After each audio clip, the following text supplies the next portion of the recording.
Oui, bonjour. J'aimerais vous parler aujourd'hui de quelque chose euh, qui est très commun ou je dirais plutôt commun à plusieurs personnes et des expériences qui sont très difficiles à vivre. J'aimerais vous parler de la faillite. Non seulement vous parler de la faillite, mais aussi vous parler de la restauration après la faillite. Car on sait que lorsqu'on fait faillite, ça amène beaucoup de problèmes. Et j'en sais quelque chose parce que j'en ai fait une moi aussi. Ça amène non seulement des problèmes, mais ça nous met souvent en dépression. Même la faillite peut causer des divorces, des pertes d'emploi, des dépendances aussi. Une faillite peut être aussi être une dépendance. Et la faillite peut causer aussi, la faillite financière peut causer aussi des dépendances à l'alcool ou à la boisson. Peu importe, la faillite, je vais vous dire une chose, c'est jamais agréable pour personne, à moins que quelqu'un soit bien endurci et qu'il voit la faillite comme un privilège pour s'enrichir, parce qu'on sait qu'il y a des faillites frauduleuses. Mais en temps normal, la faillite n'est pas quelque chose de plaisant à vivre. Moi, avant de faire faillite, j'avais beaucoup d'argent. À ce moment-là, j'étais millionnaire. J'avais une grosse maison, on l'appelait même le domaine. Et je me disais, comment je peux faire faillite lorsque tout est clair à moi. Tout était payé, j'avais un commerce, tout mon inventaire était clair à moi, j'avais de l'argent en banque, j'avais un fonds de roulement sans avoir besoin de marge de crédit. Et je me disais comment je pourrais perdre ce million-là lorsque tout est payé, il n'y avait aucun créancier qui courait après moi et je vais vous dire, j'étais vraiment sûr que jamais pour moi ça m'arriverait. Mais par contre, je me disais comment je réagirais si jamais je faisais faillite. Même je me disais, est-ce que j'irais même au suicide? Parce que lorsqu'on est habitué de rouler avec, toujours des voitures de luxe de l'année, je me promenais en Audi, on faisait des voyages lorsque ça nous plaisait, on s'habillait dans les plus belles boutiques, on avait besoin de meubles, on achetait les meubles qu'on avait besoin, qu'on voulait. Dans le fond, on ne se privait pas de grand-chose. Et je me disais, dans le fond, si je perds toutes ces choses, comment je vivrais toute cette perte. Et même à un moment donné, j'étais dans mon bureau de vente ou dans ma compagnie. Et il y avait une grande vitrine en avant et je voyais tous mes démonstrateurs en avant de moi, les démonstrateurs de maisons préusinées, parce que je vendais de la maison modulaire et de la maison préusinée. Cet inventaire-là était clair à moi et j'ai dit au Seigneur, comment pourrais-tu me faire perdre tout ça quand tout est clair à moi? Je ne parlais pas d'une façon arrogante, mais je me disais que tout ce que j'avais, c'était grâce à mes talents, c'était à cause de mon travail acharné, que j'étais un travailleur avec de la motivation, avec des visions. Euh, Ensuite, je m'étais mis beaucoup de principes, des principes de base, puis je me disais, si j'ai ces principes-là de base, pour moi, j'ai peu de chances de faire faillite.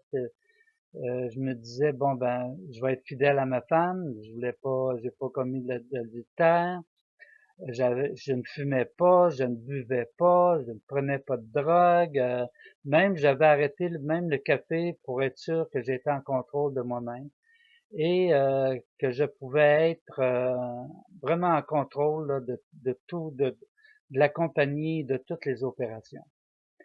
Mais pas longtemps après que j'ai dit ça et que j'ai pensé à ça, Là, tout ce que je faisais avant allait bien, et là, tout a commencé à aller mal. Tout ce que je touchais avant ça, je faisais de l'argent, et là, tout ce que je touchais, je perdais de l'argent. Pourtant, j'avais le même talent, j'avais la même ambition, j'avais les mêmes visions toutes, et pourtant, tout a tourné de bord. Donc, je dois vous dire que c'était une période quand même qui était, excusez-moi, euh, c'était une période qui a été quand même, qui commençait à être vraiment difficile. En plus de perdre le million que j'avais, j'ai fait perdre au-dessus d'un million. Euh, et, euh, et ça a pas été long. Dans l'espace de 2 ans et demi, j'ai tout perdu. J'ai fait la faillite, non seulement une faillite commerciale, mais aussi une faillite personnelle. Et quand ça commençait à aller mal, avant ça, toutes les relations que j'avais se tournaient à mon avantage, comme je vous ai dit. Et là, je me suis associé avec quelqu'un. La personne a été frauduleuse là envers moi. Ensuite de ça, j'ai pris des mauvais contrats. En bref, tout a commencé à mal aller. Et lorsque vraiment j'étais dans cette situation, c'est alors que j'ai commencé à chercher une solution pour pouvoir m'en sortir. Et j'essayais de tout bord, de tout côté, d'aller chercher de l'aide ailleurs, mais vous savez, quand ça va mal, il n'y a plus personne qui veut t'aider. Hein, quand ça va bien, tout le monde cherche ta compagnie, tout le monde veut s'associer, tout le monde veut acheter ton commerce, tout ça. Et lorsque ça va mal, ben là, tout tombe de bord. Comme quelqu'un a déjà dit, lorsque tu embarques dans le tordeur, c'est très difficile de s'en sortir.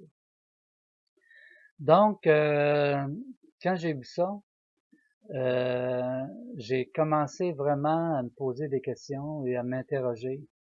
Et après avoir tout essayé, je me suis dit, qu'est-ce qu'il me reste à faire? J'aimerais vous lire un verset dans 2 Corinthiens parce que moi, je suis quelqu'un qui lit la Bible. Et ce verset provient de l'apôtre Paul. Un instant, je vais le trouver. Et l'apôtre Paul était dans une situation où que c'était très difficile de s'en sortir. Il avait tout essayé, tout, et il y a rien qui marchait. Maintenant, je vais vous lire qu'est-ce qui est écrit. C'est dans 2 Corinthiens 1, les versets 8 et 9. Je ne sais pas si vous avez une Bible à la maison ou vous avez un site internet où vous pouvez lire la Bible en ligne, mais ce serait important que vous soyez capable de le lire là. Donc, je cite, il dit, nous ne voulons pas, en effet, vous laisser ignorer, frères, au sujet de la tribulation qui nous est survenue en Asie et que nous avons été excessivement accablés, au-delà de nos forces, de telle sorte que nous désespérions même de conserver la vie. Et nous regardions comme certains notre arrêt de mort, afin de ne pas placer notre confiance en nous-mêmes, mais de la placer en Dieu seul. Voyez-vous, lorsqu'on est dans des situations où qu'on a tout essayé, on a essayé par nos propres forces, on est allé voir de l'aide tout partout, et finalement, il n'y a plus rien qui fonctionne. Ce que Paul dit même, il allait plus loin que seulement qu'une faillite personnelle, là, lui. Il était même, il voyait certains comme son arrêt de mort. C'est-à-dire que il était rendu tellement au point qu'il était sûr qu'il était pour mourir, qu'il n'y avait plus rien à faire. Il dit, nous désespérions même de conserver la vie. Vous savez, quand on a tout essayé, par nos propres forces, on est allé voir les personnes, on est allé, on va à la banque, on essaie de trouver une solution de tout bord de côté, et finalement, il n'y a rien qui fonctionne. La seule solution qu'on peut faire, c'est d'aller à Dieu. Donc, je suis allé au Seigneur, je me suis tourné vers Dieu. Et je dois dire que c'était difficile au début parce que ma foi était très affaiblie. Je sentais un sentiment de rejet parce que lorsqu'on vit la faillite, on se sent rejeté, on perd toute notre image là, de l'homme qui a réussi, la personne la réussi, qui a la réussite, tout ça. Et on vient dans le découragement, on n'a plus confiance en nous-mêmes. Et les gens n'ont plus confiance en nous-mêmes non plus. Hein. En général, quelqu'un qui fait faillite, les gens, c'est sûr qu'ils ont de la misère à aller les voir pour continuer à faire des affaires. Même les manufacturiers avec qui que je faisais affaire, il n'y a plus personne qui voulait négocier avec moi. Donc, je me suis tourné vers Dieu et j'ai commencé vraiment à lire et chercher sa volonté, chercher sa face dans tout ça. Et même, je vais vous dire, quand que je me suis tourné vers lui, à un moment donné, c'est alors que j'ai commencé à vivre une réelle repentance. Mais cette repentance-là que j'ai vécue, c'est pas une repentance selon le monde. Parce que la Bible dit la repentance selon le monde, la tristesse selon le monde et la repentance selon le monde produit la mort. C'est-à-dire, c'est une repentance qui n'est jamais profondément euh, qui n'est jamais profondément euh, profondément vécu en profondeur dans notre âme. C'est une tristesse, c'est une repentance selon la chair, c'est-à-dire humainement. Tandis que lorsqu'on se repent, la vraie repentance selon Dieu, comme il est écrit dans 2 Corinthiens 7:10, la tristesse selon Dieu produit une repentance à salut dont on ne se repent jamais. Tandis que lorsqu'on vit une repentance réelle avec Dieu, c'est vraiment réel, c'est vraiment Dieu qui produit cette repentance-là en nous. Et comment qu'elle se reproduit? Elle se reproduit à travers l'Esprit de Dieu. C'est l'Esprit de Dieu qui vient nous convaincre en nous de péché, de justice et de jugement. Et cette repentance-là, elle est tellement profonde, elle vient à la profondeur de l'âme. Et lorsqu'on la vit, on voit, on saisit que cette repentance-là que l'on vit dans notre cœur, dans les profondeurs de notre cœur, de l'âme, n'est pas de l'homme, mais vient vraiment de quelqu'un de l'extérieur, elle vient de Dieu. Et comment que cette repentance se produit? C'est qu'à un moment donné, nous devons reconnaître notre faillite.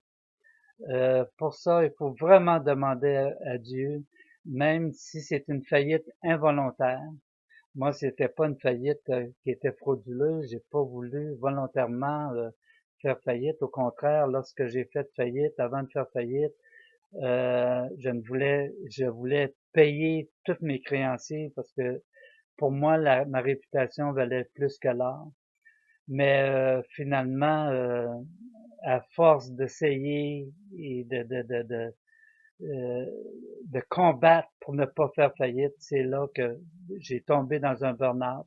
Et c'est tout ça qui m'a amené à la repentance.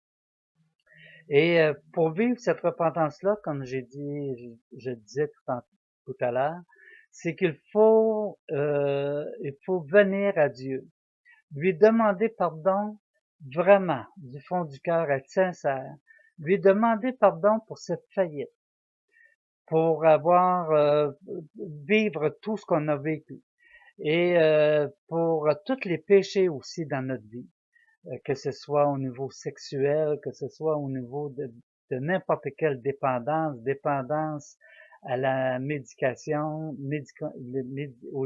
excusez-moi, de la dépendance aux médicaments, de la dépendance à la drogue, de la dépendance à l'alcool, à la pornographie, à l'argent, toutes nos dépendances, tous les péchés qu'on a pu faire vivre, les blessures qu'on a causées aux autres personnes, faire vraiment un ménage dans notre vie et aussi être prêt à pardonner.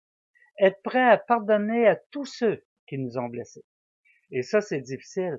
Et c'est ça, c'est sans l'aide de l'Esprit, toutes ces choses-là, on ne peut pas le faire.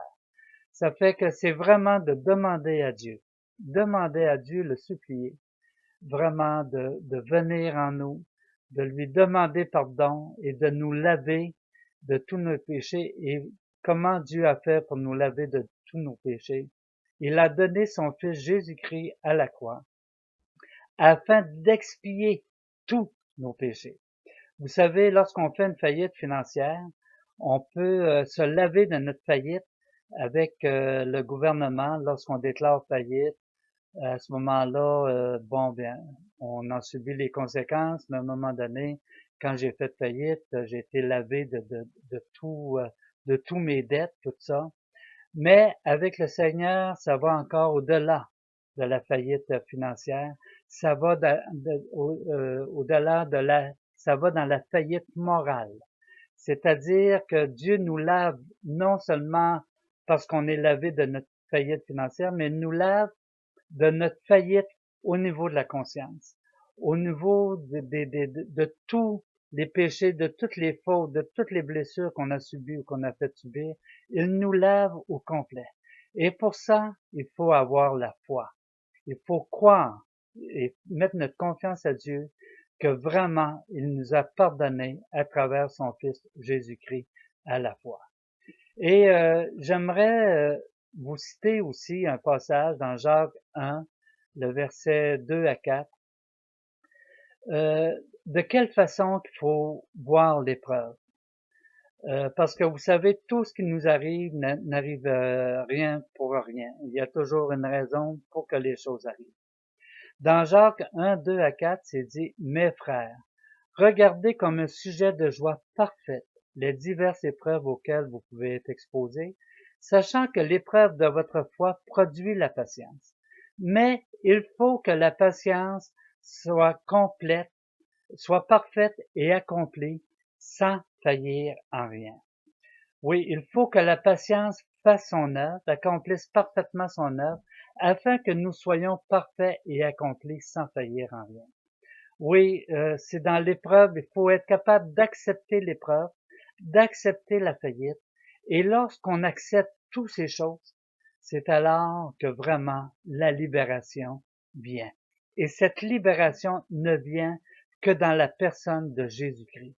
Si vous voulez avoir un nettoyage complet au niveau de votre conscience, au niveau de votre être, c'est seulement quand Jésus-Christ qu'il peut vous délivrer. Car c'est dit aussi, on est esclave de tout ce qui a triomphé sur nous. Et la seule façon, la seule personne qui peut vous délivrer, c'est Jésus-Christ. Et moi, je vous incite à lire la Bible. Si vous n'avez pas en papier, vous pouvez la lire sur les sites internet, la Bible en ligne. Et c'est très important que vous lisiez la Bible parce que c'est à travers la Bible que Dieu va vous parler.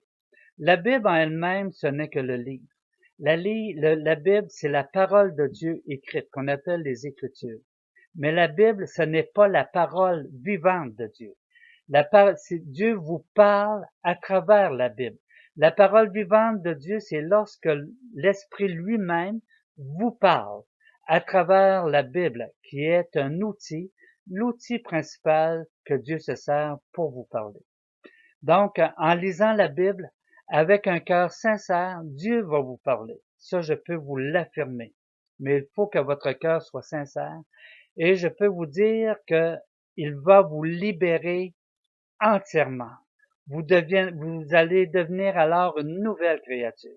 Car c'est dit dans Corinthiens que si quelqu'un est en Jésus-Christ, il est une nouvelle créature, Les choses anciennes sont passées, voici, toutes choses sont devenues nouvelles. Oui, lorsque vous vous convertissez à Jésus-Christ, lorsque vous l'acceptez comme votre sauveur personnel, alors à ce moment-là, vous allez recevoir l'Esprit et vous allez devenir une nouvelle créature. Et comment vous allez savoir que vous allez recevoir l'Esprit? Quand même que quelqu'un vous dirait, oui, je crois que tu as reçu l'Esprit, ou je crois que tu es sauvé, ou peu importe. C'est pas ces personnes-là, ou même que vous alliez dans une assemblée, qu'on vous dise, ah, moi, je crois que tu es sauvé. C'est pas de cette façon-là. Excusez. La façon dont vous allez savoir que vous êtes réellement sauvé, quand je parle de sauver, c'est d'avoir reçu la vie éternelle, d'être sauvé de la mort, de l'enfer, de la mort éternelle, pour recevoir la vie éternelle. Le salut dans la Bible, c'est en fonction de ça. Et comment vous allez le savoir? C'est dit dans Romains 8 que l'Esprit lui-même rend témoignage à notre esprit que nous sommes enfants de Dieu. Et c'est ça qui est merveilleux. Comment je sais que je suis dans la vérité? C'est que Dieu m'a témoigné personnellement que je suis enfant de Dieu. Et c'est dit dans l'évangile de Jean, à tous ceux qui l'ont reçu, elle a donné le pouvoir de devenir non nés de la chair, mais nés de Dieu. Et à ce moment-là, c'est là que vous êtes un enfant de Dieu. À ceux qui l'ont reçu, elle a donné le pouvoir de devenir enfant de Dieu. Donc, si vous vous tournez vers Jésus-Christ et que vous êtes sincère, que vous voulez vraiment le recevoir, je peux vous dire une chose, c'est qu'il va venir en vous. Mais pour ça, ça vous prend un cœur sincère, ça prend le désir au-dessus de tout qu'il vienne en vous. Et vous serez réellement libre. Je vous dis, vous serez réellement libre. Donc, je vous laisse là-dessus. Et si quelqu'un a vraiment d'un témoignage à faire, veut partager, vous avez des critiques à faire, vous pouvez en tout temps faire votre critique sur cette vidéo.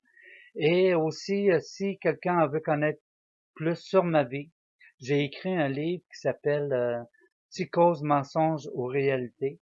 Oui, parce que j'ai été diagnostiqué psychotique et finalement, dans ce livre, ça parle des psychoses que j'ai vécues et comment que le Seigneur, comment je peux vivre ma vie à travers la psychose, comment le Seigneur m'en a sorti, comment j'ai été libéré des médicaments.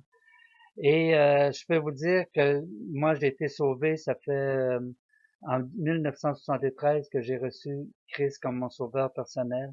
Et malgré mes déboires, malgré tout ce que j'ai pu avoir vécu pendant ces années-là, parce que je vais avoir bientôt 70 ans, ça fait à ce moment-là 48 ans que j'ai accepté le Seigneur. Jamais, jamais le Seigneur m'a abandonné.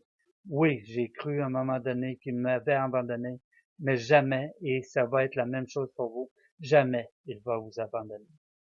Donc, je vous laisse là-dessus, et si jamais vous voulez vous procurer ce livre, vous pouvez le procurer en Europe, parce que vous pouvez l'acheter en euros, ou vous pouvez vous le procurer ici au Québec.